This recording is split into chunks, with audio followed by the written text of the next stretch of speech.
Hello, everyone, and a warm welcome. We're just going to wait another few seconds and allow other colleagues and friends to join, and then we'll get started. It's lovely to see so many of you here, and thanks for making time to be here today.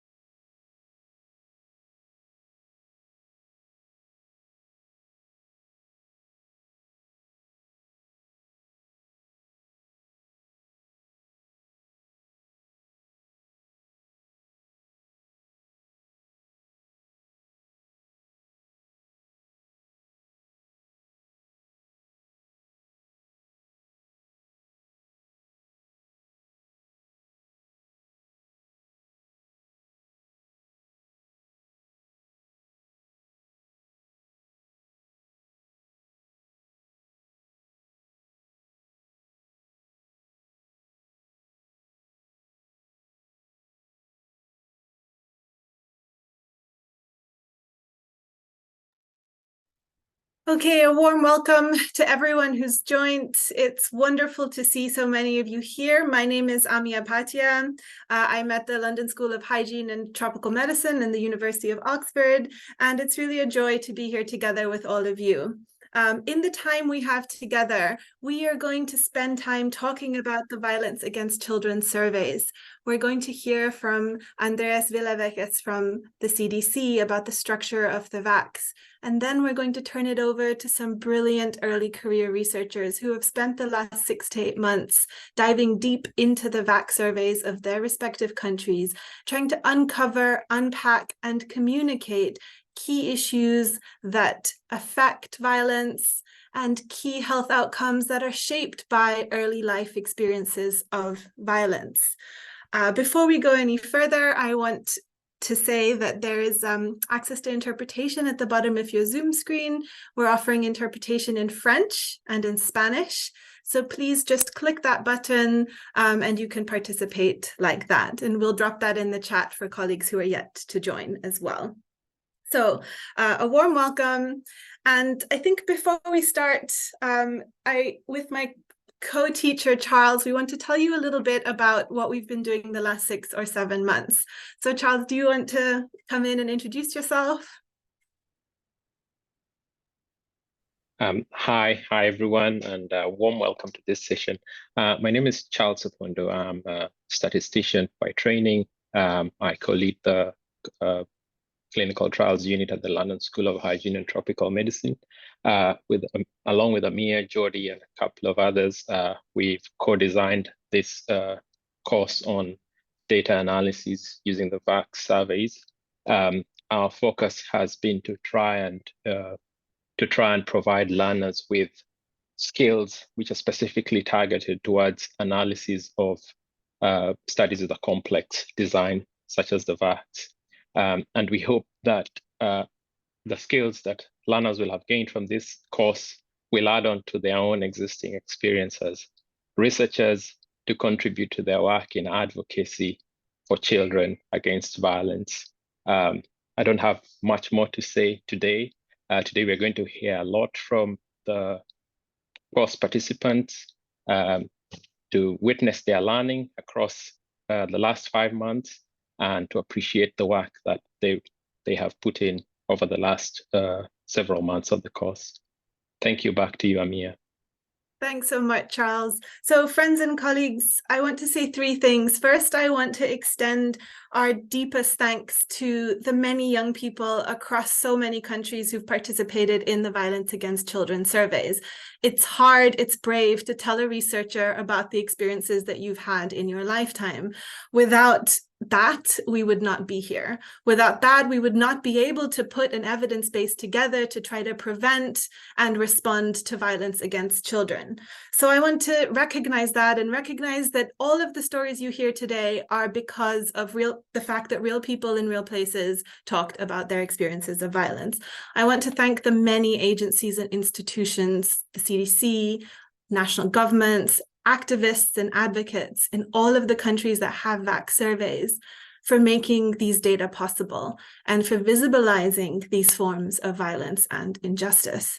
And I want to thank Together for Girls for having the courage to make this course and to create this pedagogic learning space where we could gather across many countries and many institutions to think about this question. How do we go from caring about violence to downloading a publicly available data set, to actually doing analysis, to telling a story, and to making new evidence and new information visible? And that's what we're hoping to showcase today.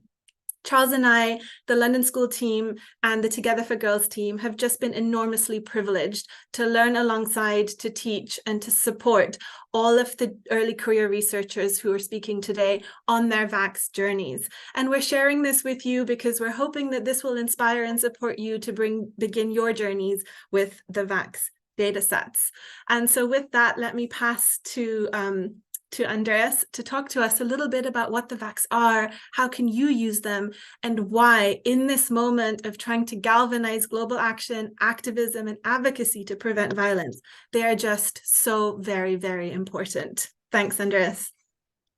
Well, thank you very much, and really happy to be here with you all.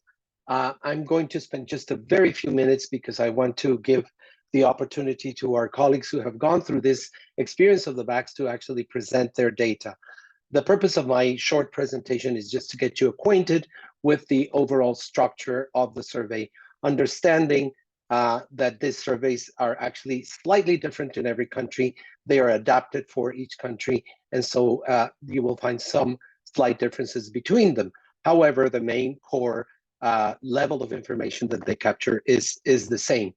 These are the largest sources of data on violence against children and youth in the world.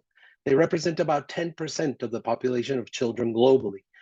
So they're very rich in information. They dive deeply into the experiences of people throughout their childhood and youth, and thus provide a lot of opportunities to analyze, to evaluate this information. They're also aligned with the Sustainable Development Goals, so they strive to address forms of violence against women and children and to significantly eventually reduce those forms of violence. What are the objectives of this survey? So the surveys, in essence, attempt to assess the burden of violence and its contexts overall, collecting information on the perpetrator, on obviously the victims of those forms of violence and the context in which the violence occurs. Its focus is on children, on adolescents, and young adults. So we ask the questions directly from these individuals. We also examine the health consequences that violence has, both in terms of mental health, substance abuse behaviors, sexually transmitted disease, or other health risk behaviors. And we want to identify additional risk factors either in the community or protective factors, for example, connection or communication with parents, with friends, networks of people around individuals, as well as assess the utilization of services when one has been victimized by violence. Do people go and access services? Why they go, why they don't go, as well as for some of the surveys which have HIV modules, assess HIV testing. So that HIV testing may help guide violence prevention and HIV programs and policies in some other areas. And in other surveys, we replace the HIV modules with migration modules because we want to understand also the links between violence and migration. What are the surveys in essence in terms of methodology? These are nationally representative household surveys where we interview youth from 13 to 24 years old, males and females. It's a 3-stage cluster sample design. So that means that we randomly select geographic areas within a country. Within those geographic areas, we randomly select households. And within each households, we randomly select an individual who will participate. These are being carried by in-country institutions. There's a considerable amount of training and protocols designed to protect child respondents. They're responding, they are telling us about their experiences of violence, so we have to respond to their experiences and offer them a series of services when they want them. We offer also HIV testing and counseling to respondents who can receive results on their own, And the sampling is important, is carried separately for males and females to prevent any potential linkages between perpetrators and victims in the same geographic area. It addresses several topics, as I mentioned: physical violence, sexual violence, emotional violence, risk factors and demographic characteristics, health outcomes, as we mentioned, risk-taking behaviors, HIV, gender attitudes. So we asked a lot about what are the gender attitudes, and migration history where it applies. And these questionnaires are, of course, adapted to national administrative classifications, however they are in each country, as well as adapted to the multiple linguistic needs that a country might have, and categorized as the country requires. It has a specific organization. So we typically work with a variety of institutions. It's typically led by a country government, but it works with a variety of other agencies, UN agencies, multilateral, bilateral agencies, the funding agencies, civil society organizations, universities, other ministries, and that constitutes a multi-sectoral working group. This is important because all the inputs from a variety of sectors are going to be very relevant to address violence and violence prevention in a particular setting. So we plan the survey over time. In the upper part of the slide, we plan the survey with the country and collect the data. And with the data, we don't stop at the data collection, at the reporting of data, but we actually engage in what is called a data to action process. This starts with a workshop where we identify the core and the most salient components of the data so that those will translate into potential recommendations for a country. These are later disseminated with the data, and the idea is to create national action plans wherever they needed, or to strengthen existing policies wherever they exist already, so as to generate comprehensive responses. So the core characteristic and an important element of the violence against children and youth surveys is that the data of these surveys are collected for action. So a lot of the presenters that you have here are going to be speaking about their experiences.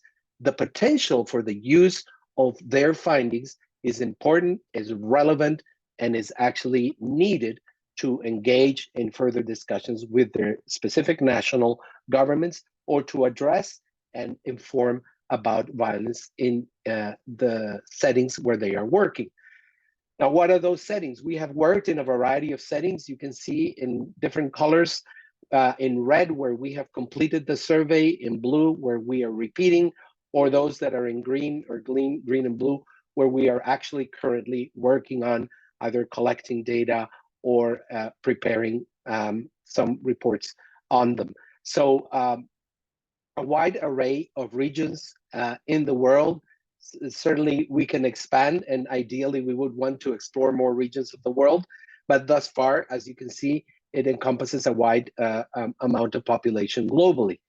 They are linked, and I want to finalize this part of the presentation, they are linked to a specific strategy. And I mentioned, we use the data for action, the data to implement strategies.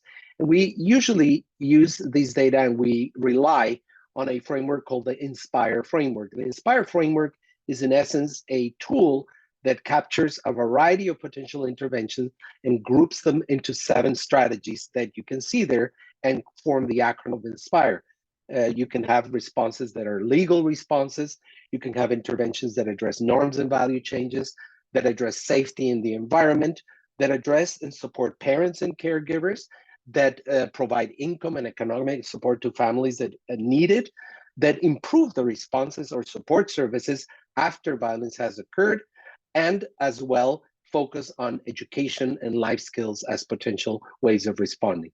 So this framework is actually supplemented with a series of additional tools, which is INSPIRE technical package, and those tools help you either adapt interventions for implementation in a particular setting, to monitor and evaluate those interventions. So it provides some guidelines for that. And there are some guidelines for adaptation of interventions or scale up of interventions where that is desired. Key, and I want to end this presentation just by saying that the data that are collected and analyzed are data that must be used for action in order to reduce, not only to communicate findings, but in order to engage with decision makers and reduce, hopefully, the burden of violence against children and youth globally. Thank you very much.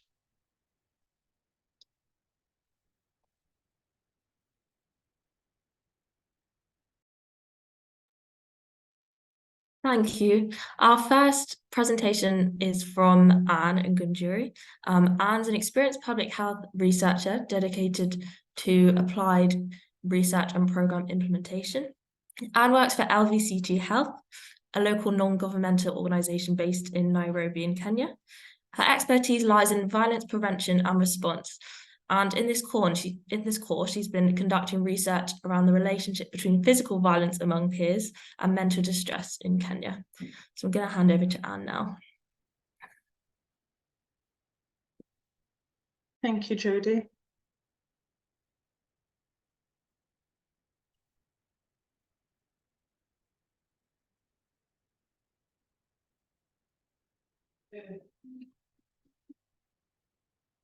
If you may just confirm that you can be able to see my screen. All good, yes. And I'm loud enough. Great. Good morning, good afternoon, good evening, everyone. My name is Anne Ngunjiri. I work in the Violence Against Children Prevention Program here at LVCT Health in Nairobi, Kenya. And as it's just been shared, my area of focus when I was analyzing this data was looking at the association between peer physical violence, lifetime peer physical violence and psychological distress amongst Kenyan school-age adolescents, and this is from the VACS data set. Now, this is just a brief background on what the definition of peer-to-peer violence is, and I borrow this from WHO documents. It's a repeated physical, sexual, psychological, or social harm, and most importantly, perpetrated by somebody the same age as the respondent. And what the reports also show is that this tends to happen in spaces where children gather, and more recently, it's starting to emerge online as well. The prevalence globally is that at least half of the students have experienced, ages 13 to 15, have experienced some form of peer-to-peer physical violence, and it has negative effects on both the victims and the perpetrators' health. Now, just relating it to Kenya, we are committed to ensuring that, or the education sector is committed to ensuring that the school environment is conducive, is inclusive. So this is just the numbers to show that even as we're talking about peer-to-peer physical violence among school-age children, the population that would be most affected by this would be the close to 14 million who are enrolled in public and primary schools. Also recently, due to COVID, there's been a lot of national focus on mental health mental health amongst the adolescents and young people in Kenya. So I'm hoping that then this study makes it relevant when it comes to designing interventions and policy level discussions on how to address peer-to-peer violence that is rampant and mental health amongst young people. So linking it to those commitments, what I sought to do with the study was to understand the relationship between these two. And some of the things that I was going to look at, I'm going to present, is the prevalence of peer-to-peer violence, how it manifests itself, the prevalence of psychological distress, and any associations between the two. And my participants of interest were 13 to 17-year-olds. The exposure was lifetime peer physical violence, the outcome, the psychological distress, and the VACS borrowed from the Kessler Psychological Distress Scale 6. Some of the covariates that I'm going to be adjusting for are sex, age, orphanhood status, current school level. And I just thought out of interest also to look at the participation in violence prevention programs that we've been implementing in Kenya, whether they have any contribution towards psychological distress or the prevention of amongst the target group. And for this, I was able to do descriptive analysis to get a summary of the data set, chi-square to be able to understand the associations, and logistic regression models to be able to quantify the associations against the covariates. So what the key findings show is that across the cohort that we had of 1033 participants, there was an almost equal distribution of male to female as on the screen. The mean age was 14.99 years. And again, almost equal distribution amongst the 13 to 15 were a larger proportion. and all of them had attended school or were enrolled in school at the point of responding to the survey tool. So when you're looking specifically at the lifetime experience of physical violence, I sought to segregate it by gender, and this was to prove the point that it is actually gendered, so that even as you're looking at interventions, we have to think of how to approach this for the male population versus the female population. And what it shows are amongst boys or amongst the male, almost 2 in 5 had experienced any form of lifetime peer physical violence. Against the girls, it was 1 in 5. When you look at the acts, the specific acts, again, it is gendered, where you have the males reporting higher percentages by acts, particularly those ones who reported that they had been slapped, pushed, and punched as well.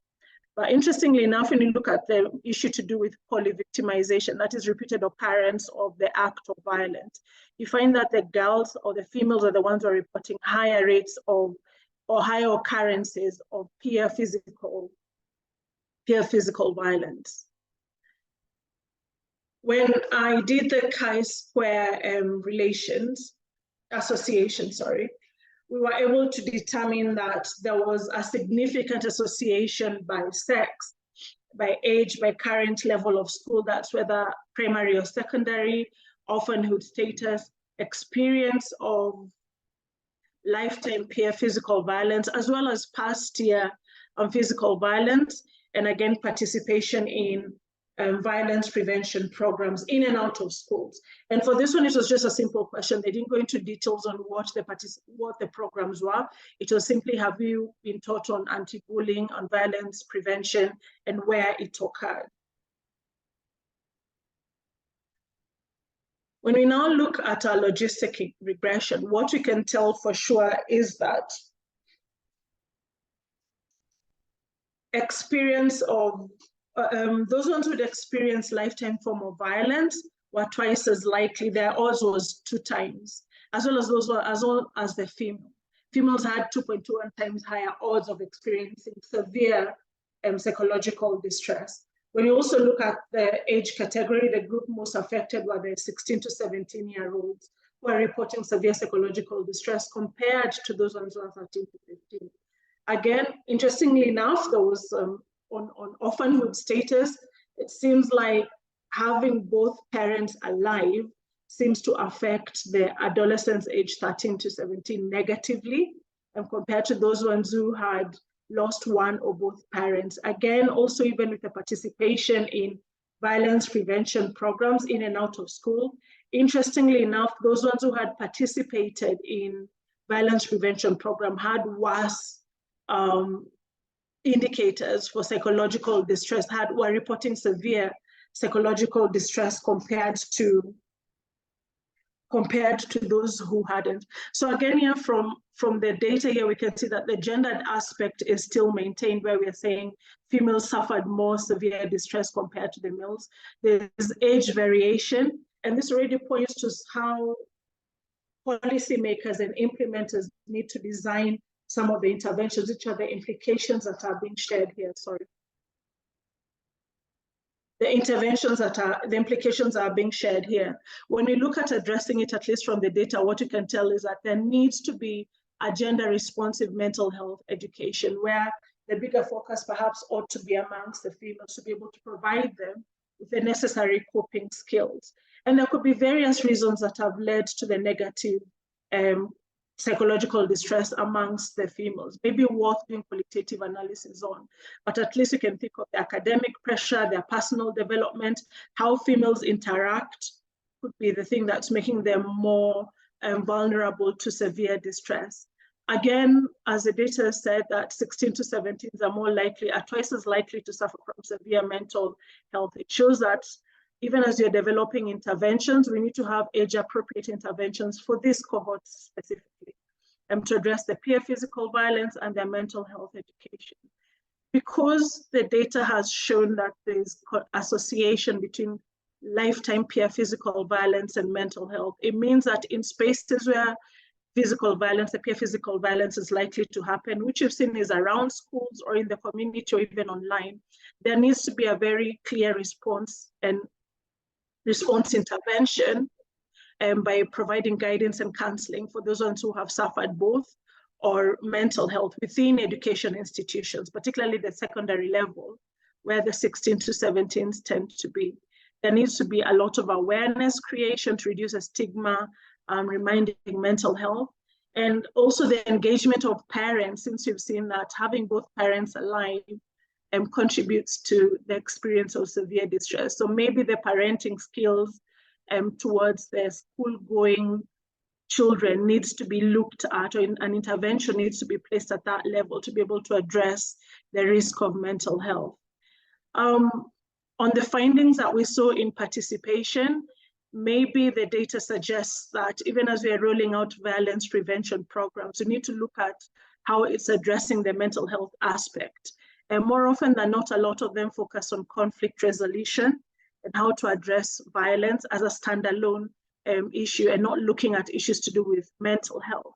Maybe from this data, we can deduce that the violence prevention programs need to be evaluated to see that they're not just responding to peer physical violence, but also have a very strong component of mental health, so that we reduce the likelihood of survivors of PPV experiencing severe mental health.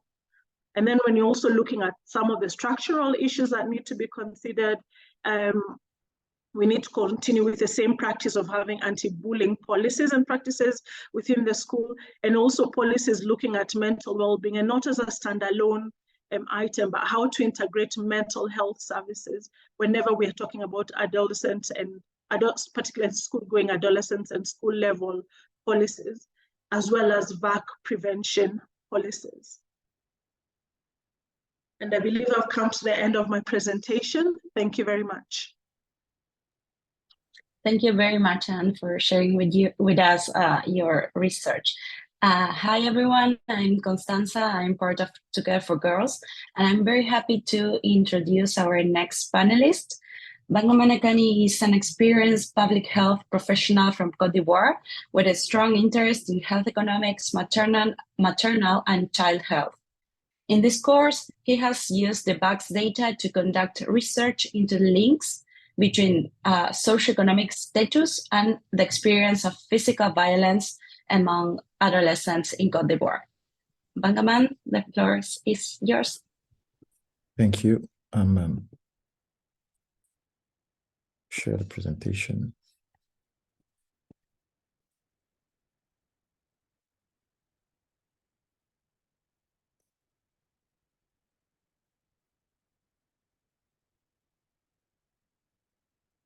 It looks like it doesn't appear again on my side. I don't know why.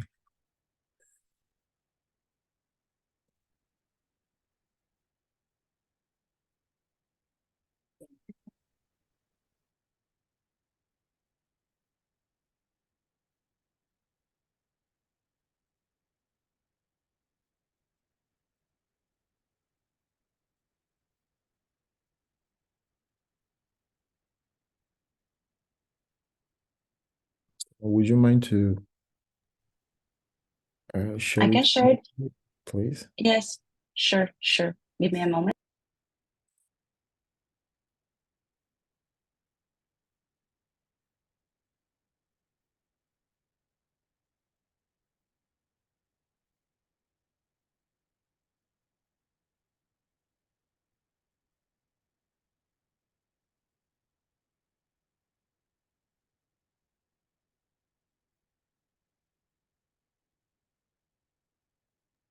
Can you see the screen well? Yes, I can see this. Okay, let me know when I pass to the next one. Yes, thank you.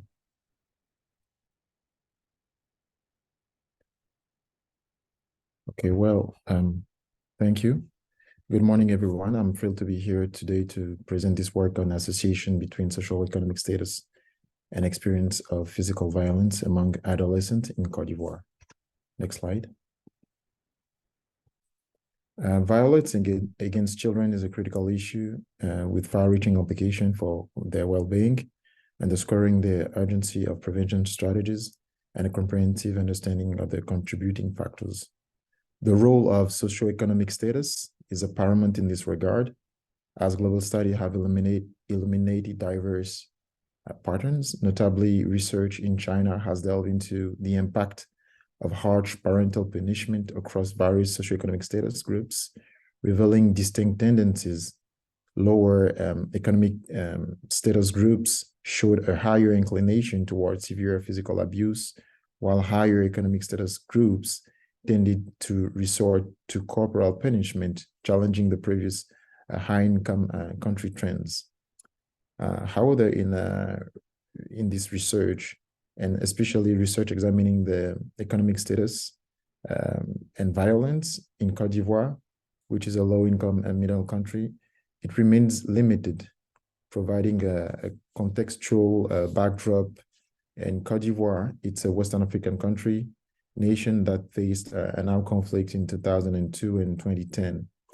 But the changing socioeconomic landscape in Côte d'Ivoire has introduced new dimension to the challenge of addressing violence against children. So our study seeks to fill this gap by investigating the relationship between socioeconomic status and adolescent exposure to physical violence. Next slide. So the data used for this study was obtained from the Côte d'Ivoire 2018 Violence Against Children Youth Survey, VACS. The survey was conducted as a national household survey utilizing a complex survey design. This design involved a random multi-stage sample selection process across 3 distinct levels. The outcome for this study was a lifetime of physical violence perpetrated by partners, peers, adult caregivers, or the community. Main exposure variable was the socioeconomic status, which was derived using a principal component analysis method that incorporated 9 poverty indicators. So the resulting of this variable was composite score representing the overall socioeconomic status of each household. Secondary independent variables were age, sex, and marital status, employment, the age and the sex of the head of the household. So in this study, we used a total sample in the VACS consisting of 2,048 respondents focusing on children and youth age from 13 to 40 years. We constructed a series of models encompassing socio-demographic factors, household related variables, an employment predictor model, and finally a model adjusted for the socioeconomic status. And these models allow us to comprehensively explore the influence of various factors on the outcome of the investigation. Next slide. Out of the total of 2,048 participants, approximately 70% reported experiencing physical violence. The average age of the sample was 18 years, with a standard deviation of 3.42. We had an almost equal number of adolescents in the study that encountered physical violence. Gender distribution was almost equal, with 28% being males and 35% females. Next slide. Regarding our principal independent variable, the socioeconomic status, it was evenly distributed. However, there was a higher prevalence for the poorest, the richer, and the middle category. Additionally, the socioeconomic status demonstrated a significant relationship with physical violence. Next slide. We conducted several models, yet we will focus solely on the final one, as it holds the most significance. So this final model indicated the statistical significance of socioeconomic status and employment. According to this model, respondents who reported being employed had 1.7 times higher odds of experiencing physical violence compared to their non-employed counterparts. Additionally, the odds of experiencing physical violence were notably higher among adolescents living in households with varying income levels, specifically those residing in the poorest, the poor, middle, and richer income household, showed odds of 2.8, 2.3, 3.4, and 3.9 respectively, compared to those living in the richest households. Notably, other variables such as age, marital status, orphan status, gender, sex of the head of the household did not demonstrate a statistical significance in the adjusted model. Next slide. What about the implication? So the implication drawn from this study span across various domains, guiding the policy and intervention strategy to address physical violence among adolescents.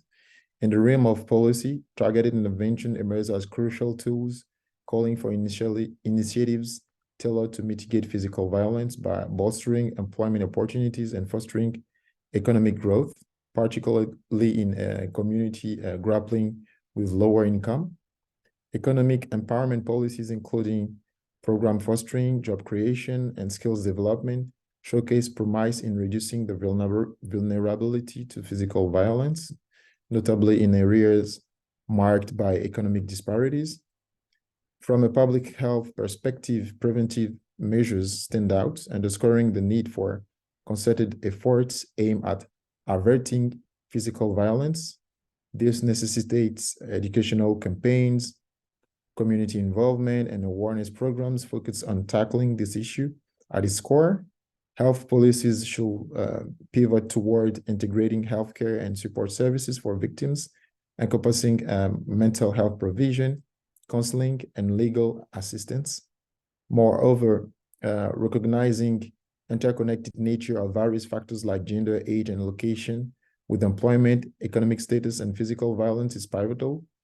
An intersectional approach that acknowledges these multi-faced dynamics becomes imperative, guiding policy makers and public health officials to adopt holistic strategies.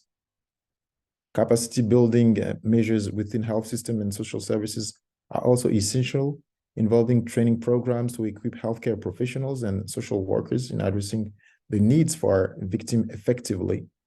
Overall, the finding advocates for prioritizing economic parity and enhance employment opportunities as a central avenues in curbing the violence among adolescents.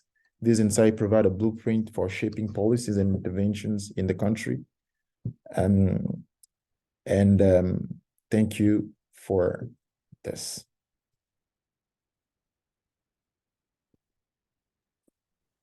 Thank you so much, Bangelman. Super interesting research. I'm now going to hand over to our next speaker, Daisy Chelangat. Daisy works as a research associate at the Aga Khan University in Kenya, supporting different projects in data analysis and reporting. She has a background in statistics and is particularly interested in turning data into actionable evidence through the application of robust statistical methods. We've really enjoyed seeing her apply these skills within this course, where she's explored the links between emotional violence and mental distress among adolescents in Kenya. Over to you, Daisy. Thanks, Jodie. So as Jodie have shared, I'm Daisy Chelangat. I'm working as a research associate at the Aga Khan University. And for the VACS course, I was looking at the mental health impacts of emotional violence against young adolescents in Kenya. So just to give a background of what emotional violence is, it refers to the use of verbal or nonverbal behaviors to harm, manipulate, control, or degrade a child's emotional well-being and self-esteem. So emotional violence does not leave visible marks, but they really, studies have shown that this form of violence can affect a child even when they are grown up. So in Kenya, the violence against surveys has been done 2 times. So one was done in 2010 and another one was done in 2019. In 2010, analysis of the data found that 14% of EV occurred among young women and girls, and 34% occurred among boys. So when I say EV, I mean emotional violence. So after the VACS 2010 in Kenya, implemented a lot of, the government of Kenya together with other stakeholders implemented a lot of interventions just to make sure that violence against children in general are reduced. And one of the interventions was the DREAMS intervention. The government also tried to implement policies that eradicated female circumcision and early child marriage. And from the VACS 2019, we could see that these interventions were really working well, as we could see that there was a 50% decrease in emotional violence for young women and girls, and over 80% for young boys. However, they still, from the same VACS data 2019, they still prevalence of emotional violence against children in Kenya. This therefore calls for a deeper analysis of the VACS data to further understand how violence occurs, and especially looking at subpopulations. And this would really help to better streamline future interventions in a bid to try and fully eradicate emotional violence and, of course, other forms of violence. So in this analysis, the analysis that I did provides an in-depth understanding of emotional violence against children aged between 13 and 19 years. And I majorly focus on comparing those children who are in school with those who are out of school. So we'll further assess the impacts of emotional violence on the mental health of adolescents. So the exposures variables for me were emotional violence perpetrated by parents, intimate partners, peers, and peers on social media. The outcome variable was mental health, or rather mental distress, of adolescents aged between 13 and 19 years. And mental distress was measured using the Kessler psychosocial distress scale. So it is a scale of up to 10. It is a tool, a self-reported questionnaire designed to assess psychological distress, anxiety, and depression in individuals. It has 10 questions. Each has a 5-point Likert scale, and you can score a maximum of 25. So when you have, so for this study, I categorized those who had scores of less than 13 of the K6 scale to be as not having mental distress, and those who scored a total score of greater than 13 of the K6 scale as having mental distress. So I adjusted for age, gender, economic status, and school attendance. So descriptive characteristics are presented using weighted percentages and draw frequencies. And weighted logistic regression models were used now to determine the factors associated with mental health among adolescents. Onto the descriptive results, as you can see in this table. So this is lifetime emotional violence against school-going children perpetrated by different people. And I went ahead and categorized those who are in school and those who are out of school. And as we can see here, those who experienced emotional violence perpetrated by parents, intimate partners, and peers on social media were more than for those who are going, those who are out of school compared to those who are in school. So here in general, those adolescents who are out of school were suffering more or experienced more of emotional violence than their counterparts who are in school. So, and I further went, as I said earlier, and looked at fitted logistic regression models just to look at the factors associated with poor mental health among adolescents. And as we can see, high or poor mental health were associated with increasing age and emotional violence perpetrated by parents and peers. And also males appeared to have better odds for better mental health compared to females. So, and as we can see from those results, we find that the online community, even from the descriptive statistics, so peers on social media are experiencing, perpetrating more emotional violence to fellow adolescents. So since the COVID-19 happened, most of the things that we do shifted online. Even classes, we started attending classes online, and we found that most adolescents were now having a lot of presence in online, and this shows the reason why, or this explains why most violence occurs online. And so it calls for the international community, if we can implement interventions that aims to make people literate about violence that occurs online. And the national government could also, in specific countries, try to support those adolescents who are out of school. And especially in the Kenyan system, we have children attending school at primary level, secondary level, and university level. And if interventions could be rolled out that also target university students, because most interventions target primary students and secondary students. There could also be family support initiatives that could strengthen parenting skills, so that these parents are aware that our children are online and we need to find ways of, protecting them from whatever is occurring online. And also, when we look at the VACS 2019 reports, we find that most of the adolescents reported that the first time they experienced emotional violence or any form of violence was when they were at home. And so if we could have interventions that are targeting families at home, targeting parents, just to educate them on the importance of, being more understanding to their children and trying to, target dealing with these forms of violence at the home level.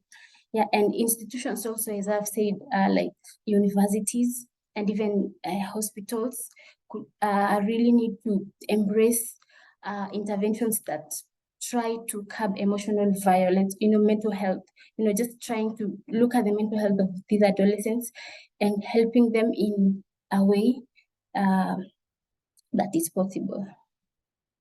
Yeah, thank you. Thank you, Daisy.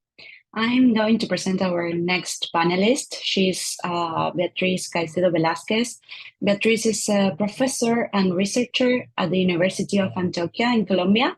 Her research interests are related to using quantitative approaches to understand the context in which health events occur and examine contextual factors that can be modified to improve population health and eliminate health inequalities.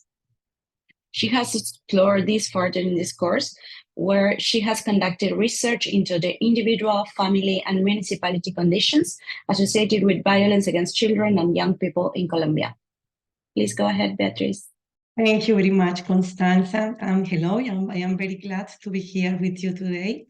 I'm going to talk about some results of the analysis of the Colombian VACS data, in particular, the evaluation of the effect of multiple factors using an ecological framework.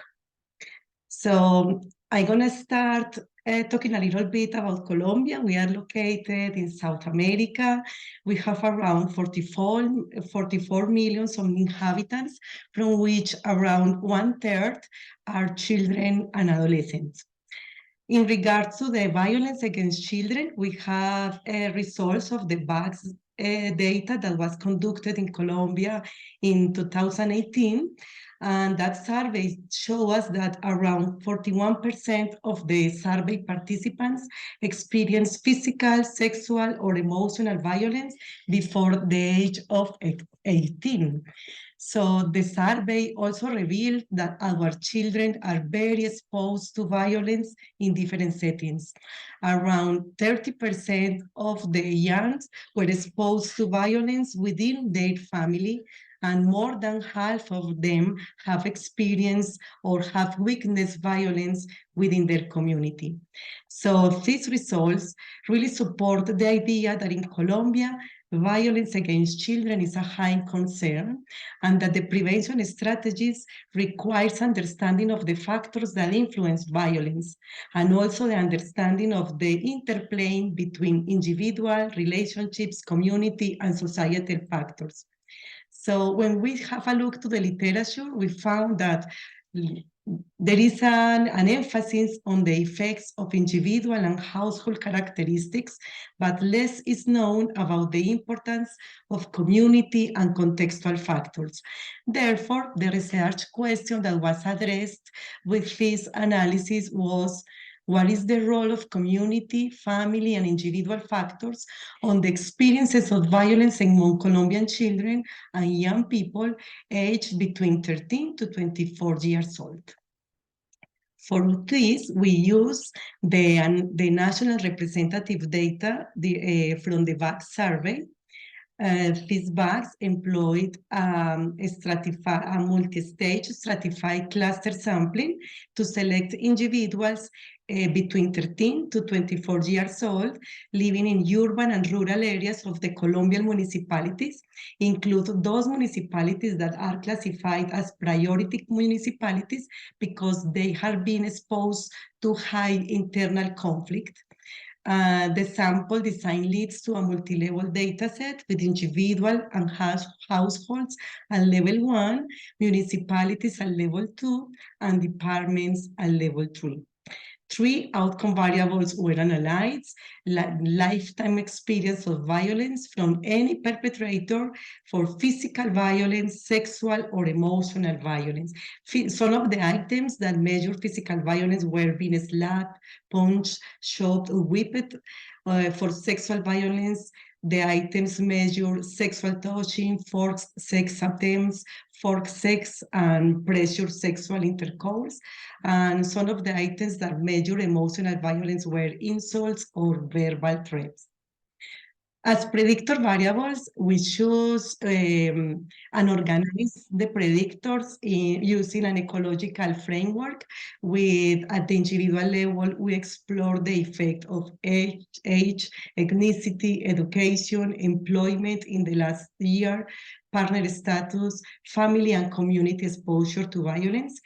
At the household level, we analyze residence area, rural or urban, household socioeconomic status, and food insecurity in the previous year. And at the municipality level, it was analyzed the effect of poverty, homicide rate, and the prevalence of specific violence. So it means the prevalence of physical violence at the municipality level, the prevalence of sexual violence at the municipality level, and the prevalence of emotional violence. This is a kind of contagion effect. So what is the influence of a person to be a victim of violence if they reside in a neighborhood with a high prevalence of physical violence or emotional violence? So for this analysis, which use variables measured at different levels, we specify a hierarchical multi-level model with 2 levels. Level 1, individual and households, and level 2, municipalities. Okay, some of the key results are that in Colombia, around half of the population between 13 to 24 years old have experienced at least one form of violence in their lifetime. Boys experience more physical violence than girls, but girls experience more sexual and emotional violence than boys. So our results shows that this national average may produce misleading conclusions because in Colombia, the violence against children is very prevalent, but also very significant at subnational levels. And this can be seen in this map of the prevalence at department level. And also when we estimate the prevalence at a more final level, that is the municipality, we also find a spatial pattern. So when we see this kind of spatial pattern with municipalities in higher risks of experiencing violence and other municipalities with lower risks, so we, as epidemiologists, as a public health professional, we start asking to ourselves, why is this difference? So the observed difference could be because of the differences in the kinds of children who live in these municipalities. But the differences that we are seeing here can also be because of the differences in the characteristics of the municipalities, what is called compositional or contextual explanations. So we run a multi-level model which allows us to explore these compositional or contextual effects. So results from the multi-level modeling gave evidence that is not only the characteristics of people, but also the characteristics of the places where they live, what explain the spatial pattern. So this graph shows the adjusted odds ratio for boys for physical, sexual, and emotional violence. The colored bar represents significant individual, household, and municipality level factors that increase the risk of experiencing violence at the 1% level. Because of the time, I'm going only to focus on the common factors between the three types of violence. We found that for males, higher risks for males is for among who are older than 17, those boys who ever had a romantic partner, who had orphan of any kind, and who had witnessed violence within their family or within their community. They have higher risks or higher probability of experiencing physical or sexual or emotional violence in their lifetime when compared to the references. And for them at the municipal level, physical, sexual, and emotional violence was significantly more prevalent among males who live in communities with higher levels of victimization and higher levels of homicide rate. For girls, the adjusted analysis for females also shows significant differences by individual, households, and municipality level characteristics. The common factors for the three different types of violence are ever had a romantic partner, been employed in the last year, had witnessed family or community violence, and at the household level, those girls who live food insecurity in the last previous months, and at the municipality level, those girls who reside in areas with high prevalence of victimization also shows higher probability of violence.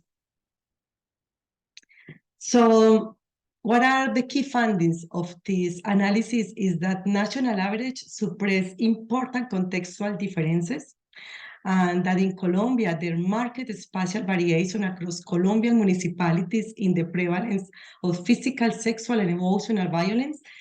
And we also found that individual, household, and municipality factors are important for explaining violence against children. And because of that, prevention strategies, they need to be tailored to the specific geographic context and not only to the schools or to the families. It's very important, the assessment of geographical variation, to identify those areas that have not only the higher prevalence, but also to identify within department disparities. So some action that could be analyzed because of the analysis are at the individual level to create opportunities to empower women and to strengthen economic support for families. At the household level, create home protective environments. It was very marked, the impact of violence within the family for children, and also promote healthy relationships.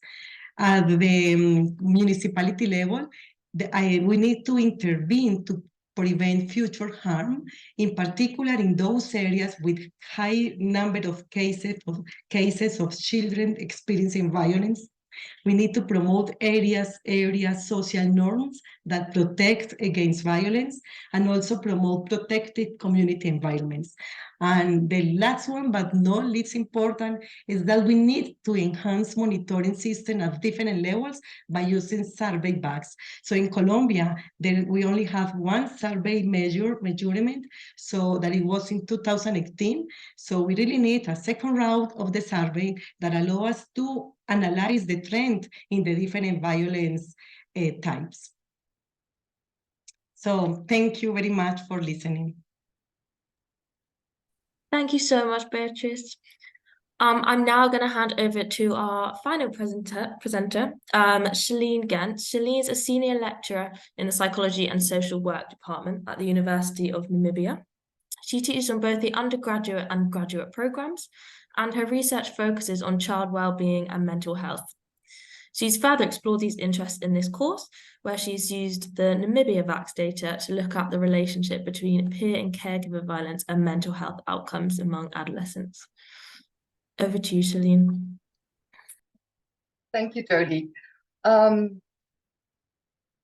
everybody. I'm Shalene, and I'm going to be presenting my analysis today, which looks at caregiver and peer violence and its association with mental health outcomes in children in Namibia.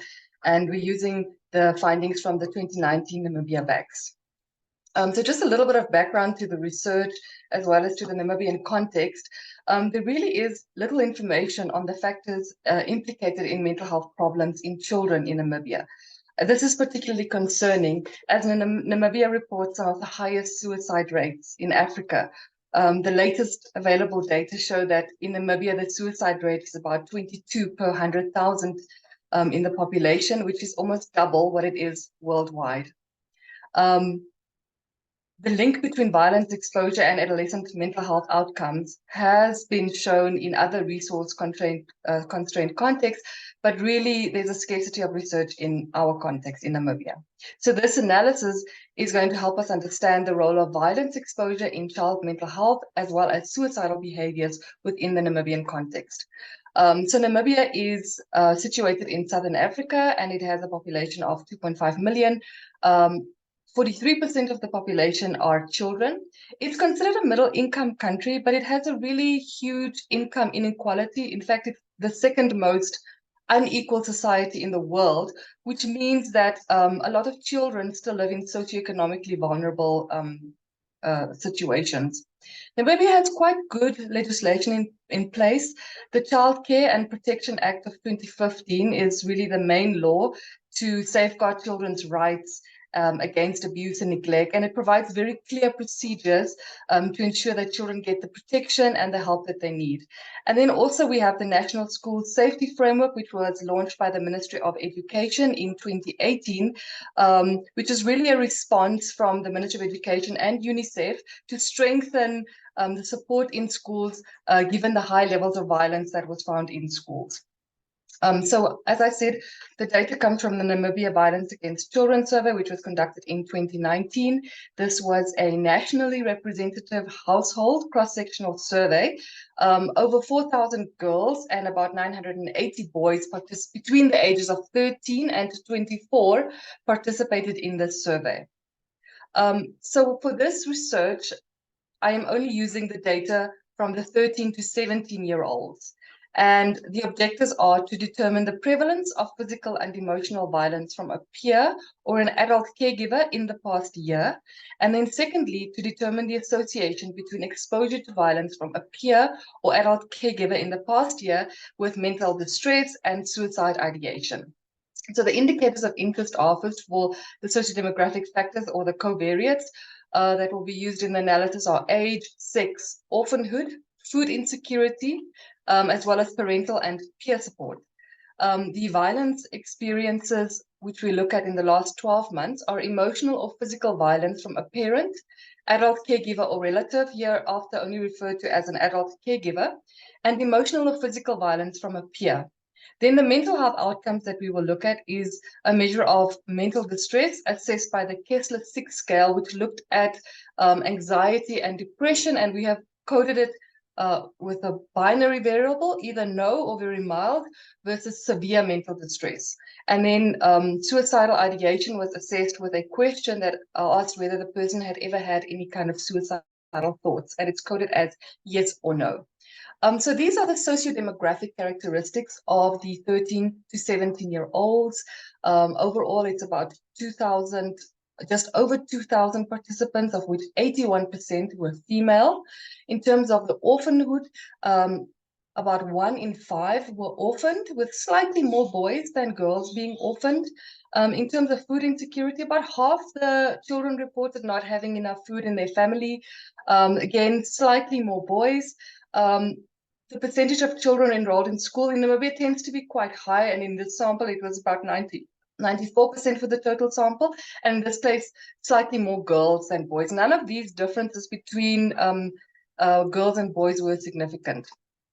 In this slide, I present the level of parent-child communication and the level of close relationship that the participants reported. So if we just look at the graphic on the left, and if we just look at the light blue, that figure shows us how many girls and boys reported that this was absent. So about 15.8% of girls reported that they did not have a good parent-child communication, and about 9.2% of boys.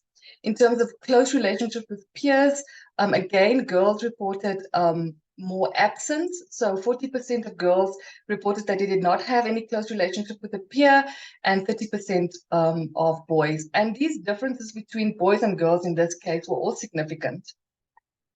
In this slide, we show you the level of violence experiences. So on the graphic on the left, we present the data on the violence experience from an adult caregiver.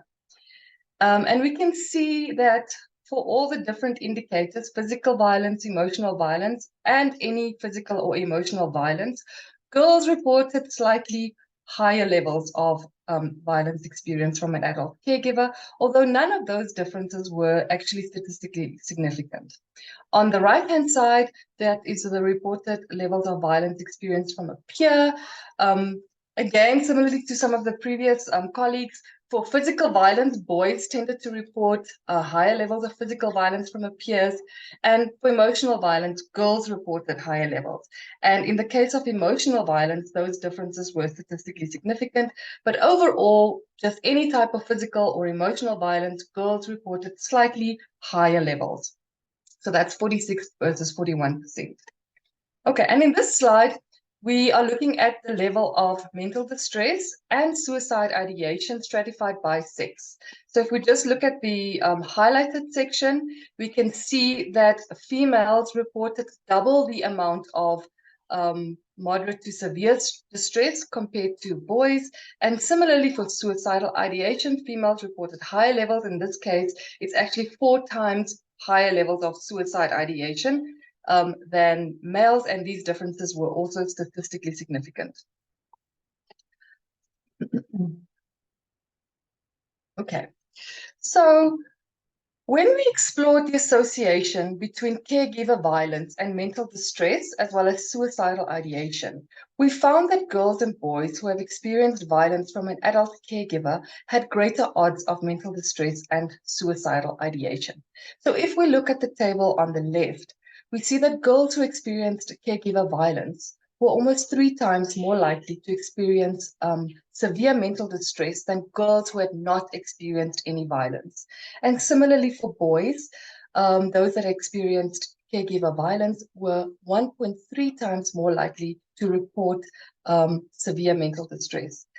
When we look at the graphics, the table on the right-hand side, we see that the results are even more kind of staggering. So girls who had been exposed to caregiver violence were 7.5 times more likely to report suicidal ideation, and boys who had experienced caregiver violence 1.4 times more likely. So whereas in the previous slide we looked at caregiver violence, this slide looks at the association between peer violence and mental distress and suicide ideation. And similarly, we find that girls and boys who have experienced violence from a peer also have greater odds of mental distress and suicide ideation. So girls who experienced violence, peer violence, were 3 times, again, also 3 times more likely to experience severe mental distress, whereas boys who had experienced peer violence were 2.4 times more likely to experience severe mental distress. With respect to suicide ideation, again, the results are really kind of stand out. So girls who had been exposed to peer violence were actually 8 times more likely to report suicide ideation, whereas boys who had experienced peer violence were 12 times more likely to report suicide ideation. Okay, so just to draw on the key findings and some recommendations. So approximately 1 in 5 children report any type of physical or emotional violence from a parent, and almost half of the children report any type of physical or emotional violence from a peer. It is therefore of obvious importance that interventions that prevent violence in schools, should be focused in schools and in the home, as these are key contexts for violence exposure. It may be that since the implementation of the Namibia's National Safe Schools Framework, this has improved, because that framework was implemented in 2018, so just a year before the VACS was launched. However, even though we have this good legislation in place, it remains important to monitor the effectiveness of such interventions in reducing the levels of violence in schools. So that one was specifically focused in schools, but also in the home.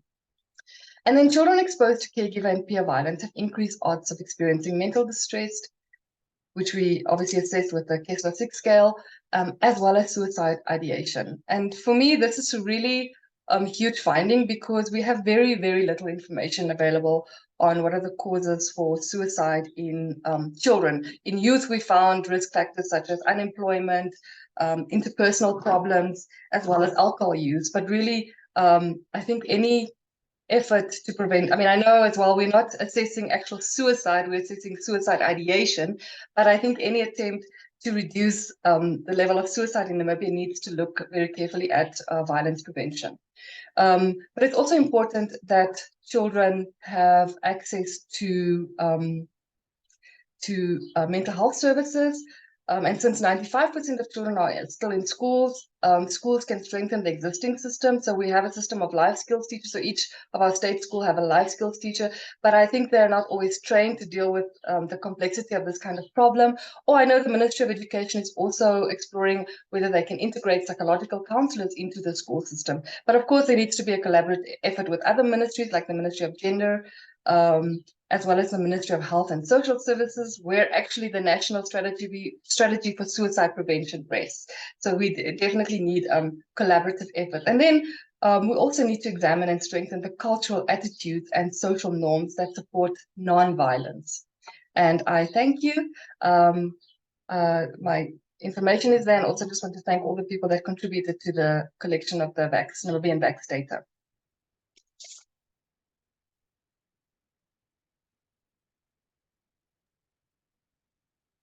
Wonderful. Thank you, Shalene. Okay. And thank you so much to all of our presenters. That was really an inspiring round of talks. So just to quickly say, my name is Karen DeVries. I'm part of the London School Group who contributed, along with all our wonderful panelists, to making this course. And so I'm going to chair a Q&A session, and I think we've got about 10 to 12 minutes left for that. So please feel very free to throw up your hand virtually or type questions in the chat. And what I will do while we're waiting for people is just take one question that has been in the chat for a little while. And this is in relation to Anne's presentation. So the first presentation that we had. And that was, I think, Anne, you had shown a couple of analyses where you were looking at, I think, both orphanhood and participation in school or in violence prevention programmings, and shown, I think, some results that maybe were a little bit counterintuitive to what we might expect. So going in maybe a different direction than we would have thought ordinarily. So I'm wondering if you might help us interpret some of your results a bit further. Thank you, Karen, and thank you for the question. Maybe I can take this time to actually correct myself. So when it came to orphanhood, my apologies, I gave the misinterpretation. What it showed is that having both parents actually is associated with lower likelihood of experiencing severe psychological distress. So I think that goes entirely with the global data that, I don't know, things to do with positive parenting or the support, the emotional support that parents, having both parents, is emotionally supportive to adolescents. On the participation on violence programs, I mean, the survey just went as far as asking, have you participated in anger management programs in and out of schools? Have you participated in how to handle violence? It didn't go into detail. But my guess would be that just as we do our normal awareness creation, what we do is we heighten the norm on violence occurring. And maybe this could lead to some re-traumatization where now the adolescents are aware that what they're experiencing is violence and its negative consequences, but not their, well, and the lack of guidance and counseling, leaving them having severe psychological distress. So that's why the point on that would have been that maybe even as you're doing the awareness creation on VAC, and if you're asking children about their experiences of peer physical violence, there needs to be a support system, a guidance and counseling support system. So for any who say yes to the violence, and now that we know mental health is associated with it, that their mental health status can be checked. So maybe that is something that a qualitative study could be able to address, and to see the content of this violence prevention programs, whether there is enough for those ones who say yes to prevent them from being re-traumatized further, any packages that could be offered to them to address their mental health. That would be my guess. Thank you.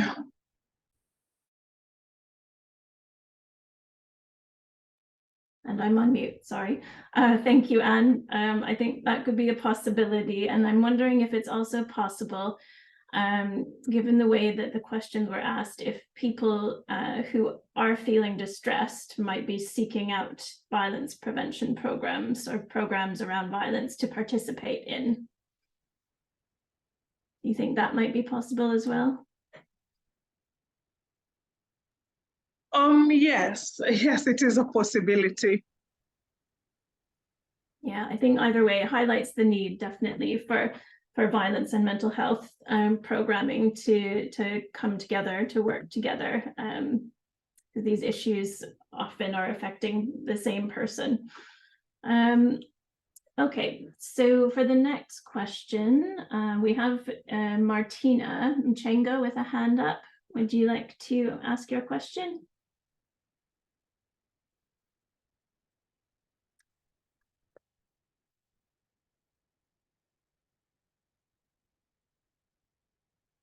Or Constanza, I need to call on you because I think I'm not sure how the muting or unmuting works.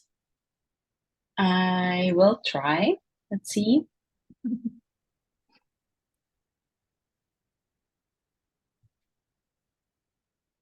There you are. Okay, yeah, now I can see. Anyway, I had a question for pretty much all of the presenters. I think the question applies to them all. I was wondering why none of them use past year violence experience. I only saw the definition of violence as pertaining to lifetime experience. So I wanted to know why not past year experience. And for the last presenter, given that I don't know if I saw it correctly, I saw that there were multiple outcomes tested in the regression. So I just wanted to know if she controlled for multiple outcome testing to check the validity of the results. Over. Thank you. Shalene, would you like to go first, and then we'll open it up to the rest of the panel? Yeah, thank you for the question. Yes, I didn't mention that, but I did both unadjusted analysis as well as an analysis which adjusted for the covariates that I mentioned. So the covariates were age, sex, orphanhood, food insecurity, parental and peer support. So those were all the variables that were adjusted in the analysis.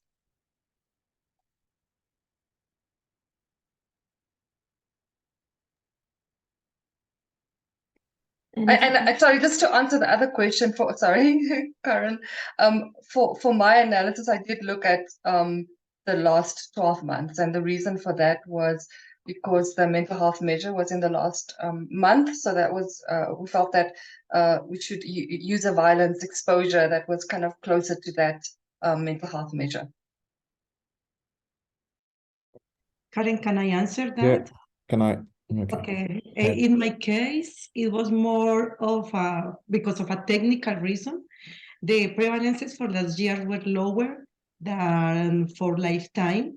So as I was exploring multiple factors, I really need to have a better sample, better number of people within each category of the variables. So it was That's the reason why I analyze lifetime prevalence instead of last year. Okay, can I answer? Please go ahead, Bangaman. Yes, I think the aim was for me to capture a more extensive range of experience among the respondents, but also to gain this type of insight into the chronicity and the recurrence of such incidents for physical violence. Over. Thank you. Daisy, did you want to add anything? Yeah, so for me, so I think for emotional violence, lifetime emotional violence were captured more clearly than other times. So yeah, that's why I used lifetime emotional violence. Great, thank you. Do we have any other questions? I think we've got time for maybe one more for the panelists.